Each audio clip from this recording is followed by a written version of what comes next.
Ashama harka fuune ilmaan Oromoo biyya Jarmaniitti argamtan hundi keessan akkam jirtu naa qabdu isiniin jecha guyyaa borii sanbata xiqqaa jechuudha.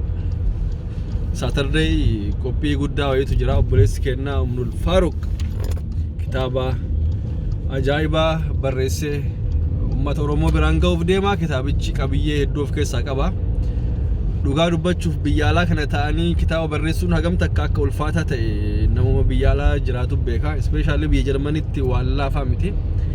Kanaafuu obboleessa kennaa Umnul Faaruq Shaaliyyi bira akka dhaabbannu namni tokko akka irraa hin hafne namoonni biyya Jarmanii keessa jirtan akka bira dhaabbattan kitaabichas irraa bitachuudhaan akkasuma barnoota hedduu akka irraa argannu abdii guddaa qabna. Galatooma ulfaadhaa Umnul Faaruq bin Shaaliyyi baga rabbi guyyaa kanaan si ga'e congratulations. Rabbiin si biraa jiraatu galatoomii jabaadhu rabbi si biraa jiraatu jechuu barbaada.